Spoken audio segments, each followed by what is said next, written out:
Doctor plus viewers அனைவருக்கும் வணக்கம். நான் உங்கள் டாக்டர் ராஜலட்சுமி, சித்தா பிசிஷியன்.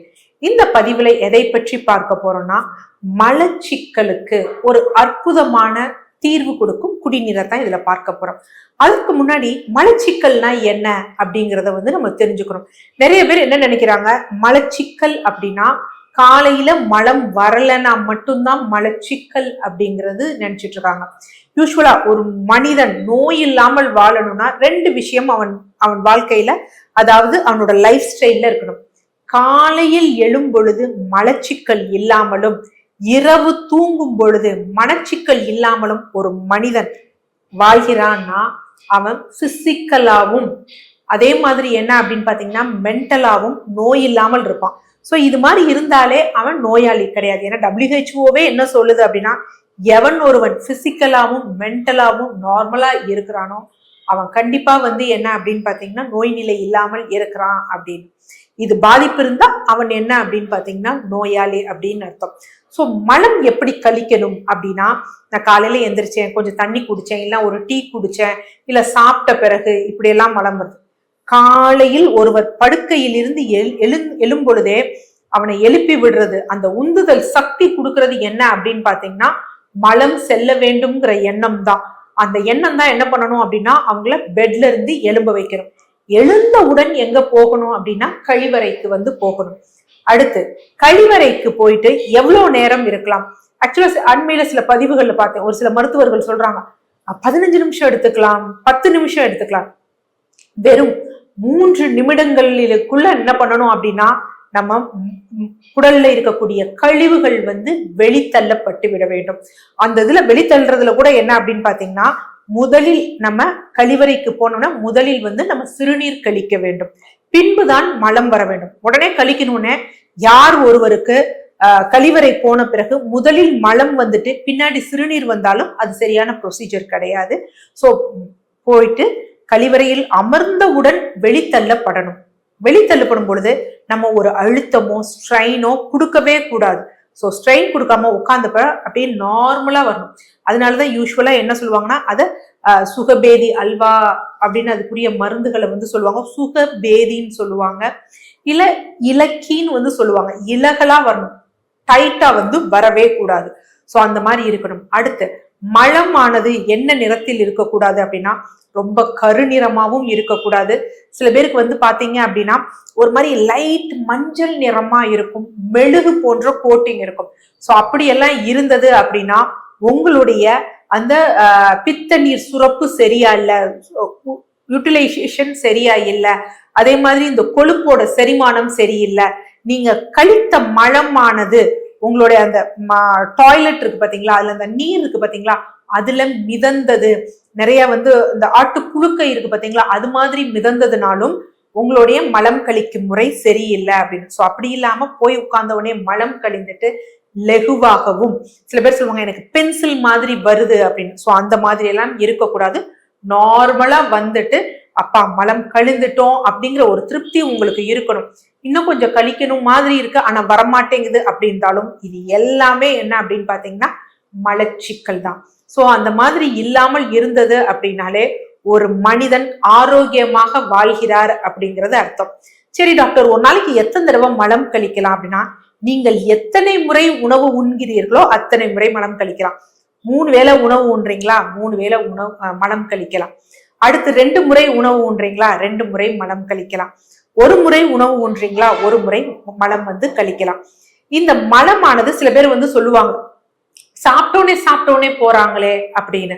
ஆக்சுவலா இதுலயும் நம்ம கவனிக்க வேண்டியது, இப்ப நம்ம காலையில மலம் கழிச்சிட்டோம், அந்த மலக்குடல் எண்ட்ல கொஞ்சம் எச்சம் இருக்கும்.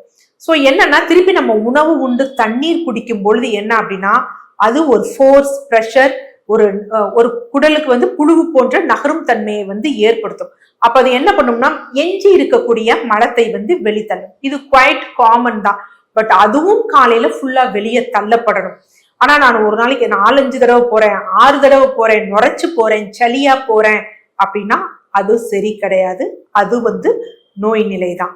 அடுத்து மலம் கழிக்கும் முன்னாடி எனக்கு குமட்டல் வருது ஆனா எனக்கு மலம் போயிருதுனாலும் அதுவும் ஒரு வகையான மலச்சிக்கல் தான்.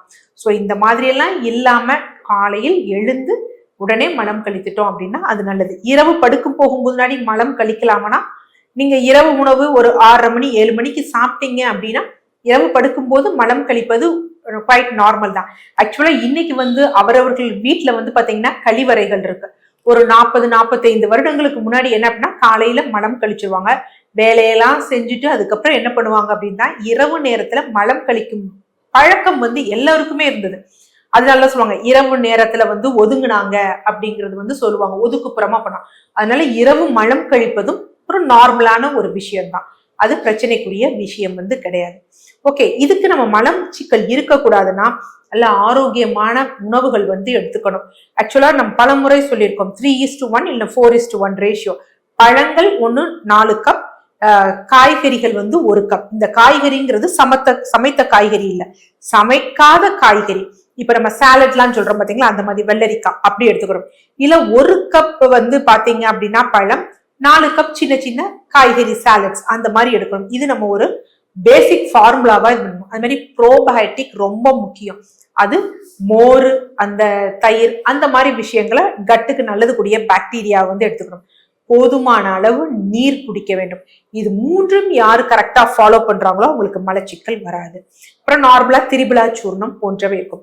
சோ இதுல நம்ம பார்க்கக்கூடிய ஒரு குடிநீர் என்ன அப்படின்னு பாத்தீங்கன்னா மலச்சிக்கலுக்கு ஒரு நல்ல தீர்வு கொடுக்கக்கூடிய குடிநீர். அதே நேரத்துல நமக்கு அனிமிக்காவும் ஆக்காது, நல்லதை தக்க வைக்கக்கூடிய குடிநீர் பார்த்துக்கணும். அது என்ன அப்படின்னு பாத்தீங்கன்னா கரிசலாங்கண்ணி குடிநீர். சோ இதுக்கு நம்ம எடுக்கக்கூடியது என்ன அப்படின்னு பாத்தீங்கன்னா மஞ்சள் கரிசலாங்கண்ணி. சோ மஞ்சள் கரிசலாங்கண்ணி நல்லா இலைகளை கிள்ளிட்டு நல்லா ஒரு கைப்பிடி நம்ம எடுத்துக்கணும். எடுத்துட்டு அதனுடன் கடுக்காய் இருக்கு பாத்தீங்களா, கடுக்காயோட தோல் 2 கடுக்காயோட தோல். சோ அப்ப அதையும் நல்லா தட்டிக்கணும். தட்டிட்டு அதையும் மிக்சியில வச்சு நல்லா ஒரு பல்ஸ்ல வச்சுட்டு நம்ம என்ன பண்ணுவோம், ஒரு மண் சட்டி இருக்கு பாத்தீங்களா, அதுல 500 ml தண்ணீர் ஊற்றணும். தண்ணீர் ஊற்றிட்டு நல்லா கொதிக்க விடணும்.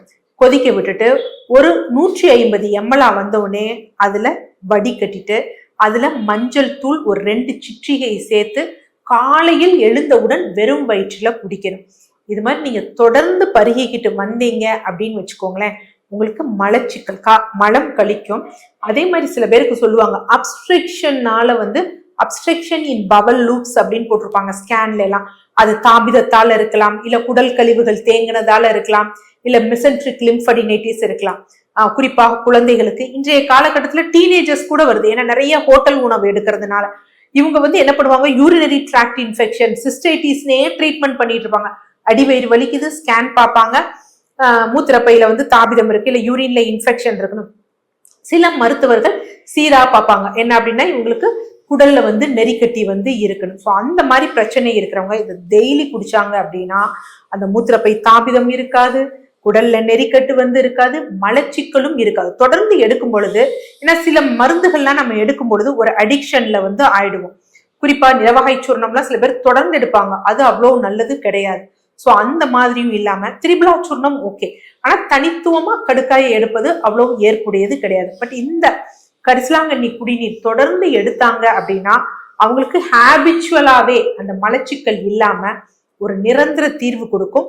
குடலில் இருக்கக்கூடிய தாபிதமும் நீங்கும். சோ கண்டிப்பா இது எல்லாமே ஈஸியா கிடைக்கக்கூடிய ஒரு விஷயம்தான். வாங்கி பயன்படுத்தி பாருங்க, கண்டிப்பா அந்த பயன் உங்களுக்கு தெரியும். நன்றி.